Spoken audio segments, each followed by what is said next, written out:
Hey Boo, have you ever been in a bookstore or a library browsing around and you come upon a table that has a display of new releases that are in your favorite subject? Maybe it's romances or thrillers or history or whatever it is, or science fiction.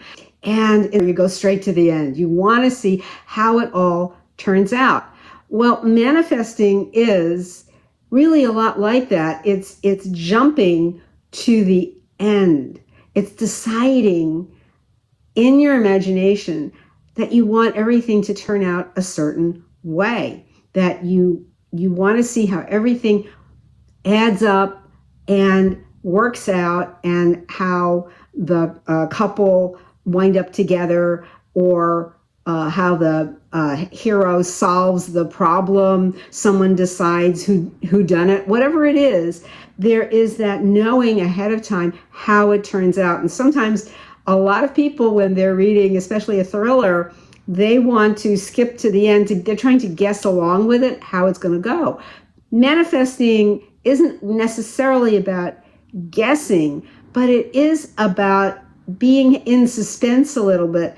You're allowing yourself to be led along. You may suddenly have an idea to go someplace different than you normally go for your coffee, or someplace else when you're shopping, or take a different route, and you meet people and have discussions with people that you might normally not have had, but somehow that is leading you closer to the fulfillment of your desire. It's simply how consciousness operates. It doesn't do things in a one to one to the end manner. It won't do that. It doesn't function like that. It's coming in from all directions to bring you to what you want. It may seem random. It may seem very odd that something would happen that would move you closer to what you want. But that is how the universe operates. It doesn't do things in a direct kind of way. It doesn't show up and announce, okay, this is,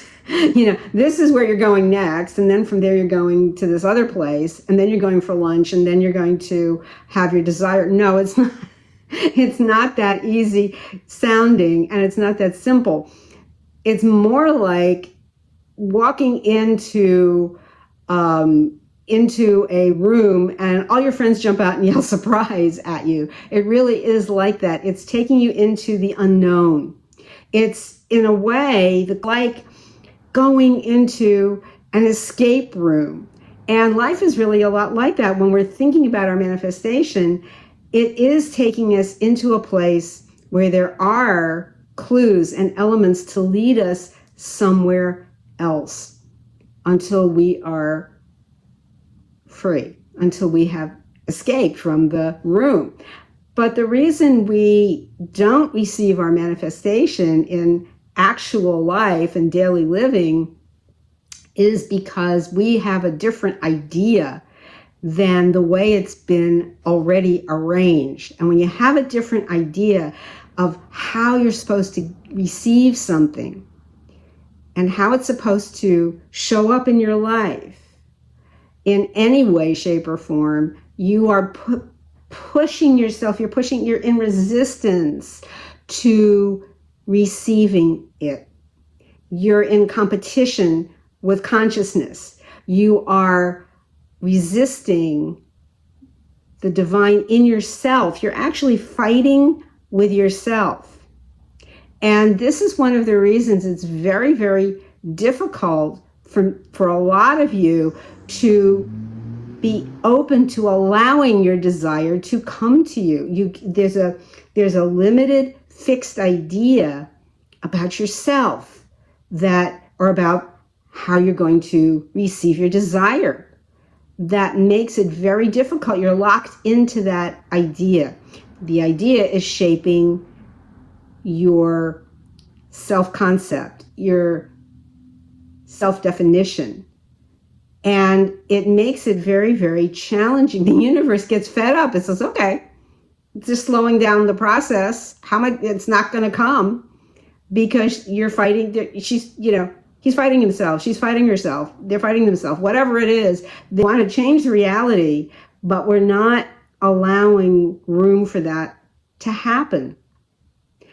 It's simply a question of being in resistance. So we say, my Father and I are one, and my Father is greater. And in that scenario, the Father is the bringer of the desire, is bringing it through you. In a way, my Father and I are one, you're actually bringing it to yourself. But if you think there's something, a force out there, a problem, a generational curse, a tendency that is holding you back, it's going to be more difficult. We don't even allow time to work on our side. We don't even allow now to work on our side. It's the now. It's the infinite now, the eternal now. There is no time. The way you would understand time in the development of a storyline, a plot in the book. But it's not the same as that. Things unfold in a certain way, and we have an idea that the desire that we have should be fulfilled in a certain time frame. It doesn't work like that because it's the now.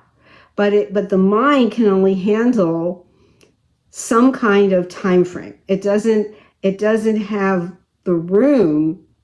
The basic physical human mind does not have the room, the capacity to understand this great infinite coming from all directions of receiving your desire, of shaping your reality. It's already happened, but we keep having to look around for clues that it happened, to leave the escape room, to get out of the room where we're trapped into something different, into our regular life. And it's the same. It's if you're looking for your desire and you're caught up in things that are affected by time, and you're using these time-based ideas, these clock-based or calendar-based ideas, where the perception of something you want, a new career, for instance, that you have to train to be certified in. And a client of mine is going through that, but they perceived it as, okay, this is going to take a while before I can have it. And I'm like, no, you have it. These are just things bringing you to it. You already have it. You already are it. You want to be an entrepreneur? You already are it. You want to be an inventor? You are it. You are the inventor. You've come up with amazing inventions that are patented and used around the world. So this is how it works. You don't think in terms of the things that are going to slow you down. You allow things to happen that build the momentum of your desire to come. You can't fight it. Otherwise, you would be like the mythical, the Sisyphus who had to push the boulder up the hill. And he was condemned to do that. And he would keep falling back down. He couldn't take it all the way up the hill. So you're always losing ground. When you do that, you're losing. And your concept of that it has to be that amount of time makes many of you very frustrated because you're putting a lock on the time when you actually have forgotten that you already have it. And because you don't physically see it with your physical eyes, you are frustrated even more that you can't see it, that you can't physically see it or experience it or feel it or hear it. If it's a desires for an SP, there's nobody there that you can hug or talk to. You don't see them, and you think there's something wrong with how you're manifesting it. But to the divine within you, in your inner authority, your true personality, your real personality, wanting to, that is creating your personal reality, it's there. So where's the mix-up? Was it being delivered to the wrong place? No, Amazon did not make a mistake. It's not like something like that. It's there.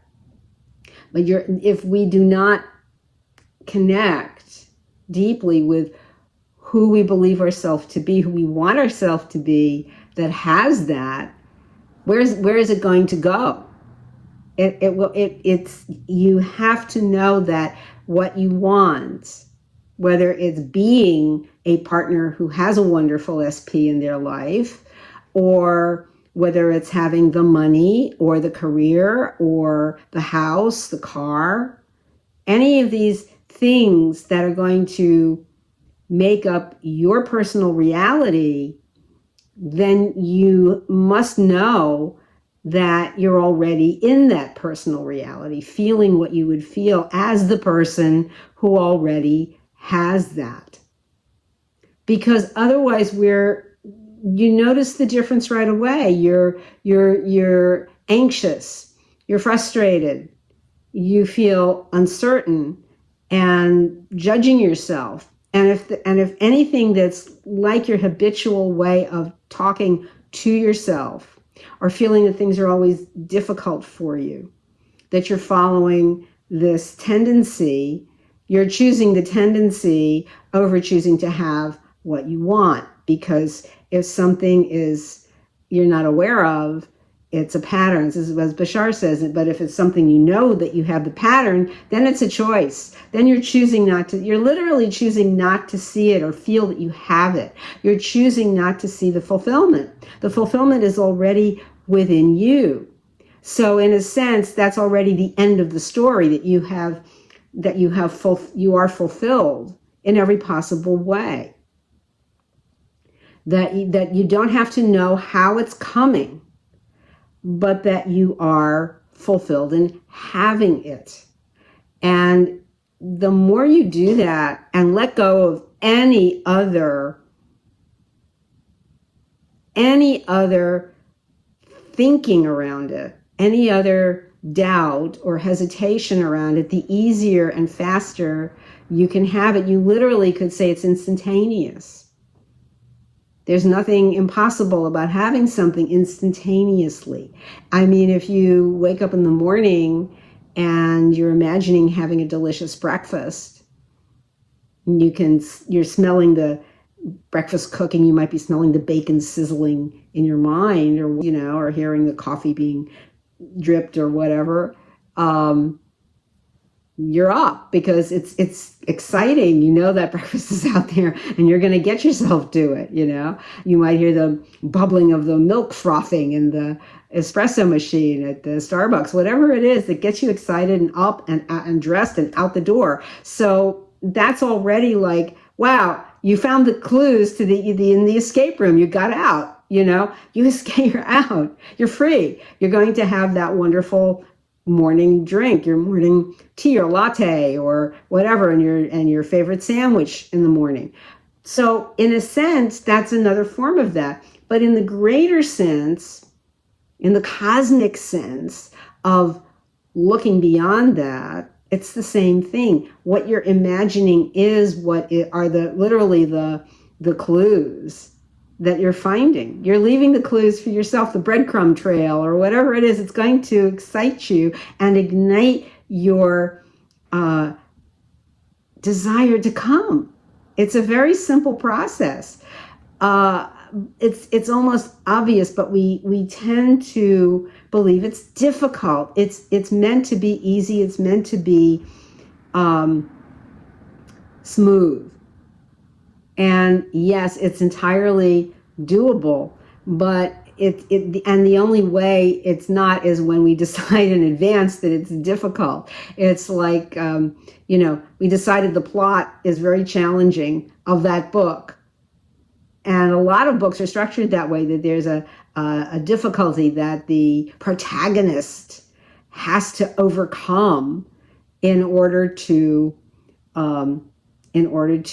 receive the prize at the end, whether it's the princess or prince, or whether it's the the award or the trophy and the kingdom, whatever it is, or defeating the robotic army, or whatever it is that comes up that is in the way. And it's finding the immediate connection of the knowing that if you are imagining it, you already have it, and that whatever you believed about yourself prior to that in that story no longer applies. You're not that person who is timid or hesitant or fearful or doubtful. You have to become a different person who no longer is those things. And that is the only way your desire, when you feel that in your heart, and you even have forgotten what the old you was like.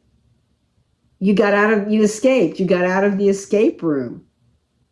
And so in a sense, it's almost like the plot is spinning backwards to bring you to what you want.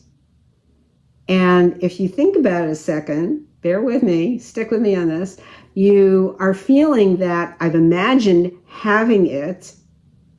I know I'm going to have it. Winning the hand of the princess, or being made the CEO of a mega empire, whatever the plot is saying, then all these things that are from the having it back to you even thinking about it, which all happen at the same time. They are all happening simultaneously, so that you come to having your desire. It just seems like you're going from an A to B to C to D, etc. process. Except we say, my Father and I are one. God is playing all the parts. So there's only the one. Just the one. And that is going to ensure that you have what you want. There's only one of you. If you're doubting, you're resisting. You're resisting the divine in yourself. You're fighting with it. You're saying, I don't deserve this. I'm not worthy of this. So you get more frustrated. And then eventually you say, oh gosh, I'm like, enough of this. I'm going to stand up, and I know I have it. And when you know you have it, that is usually when it is so easy, and you start defeating the enemy, as we've seen in countless movies like Star Wars and other movies, that it's very easy for that to happen. And when that feeling hits, you recognize your own oneness in God, and you're out of the escape room. When you feel that, you have escaped the escape room. You are living in that feeling of that sublime feeling of living in divine love, in that beautiful state of surrender to God that allows all things to unfold instantly. So it is yours. It is now. It's all happening now. And it's in receiving the key to the kingdom of heaven, which is within, which is your consciousness, you are actually able to get out of the prison, the escape room. You escape the escape room by going into the kingdom of heaven. Thank you so much for watching. Thank you for liking, subscribing, and sharing this video. And if you are looking for more content on manifesting and consciousness, there's more than 300 videos and shorts on my channel right now. And if you are looking for private sessions with me, go to the description box for the channel, and you will find it under oneminutemanifesting.com/services.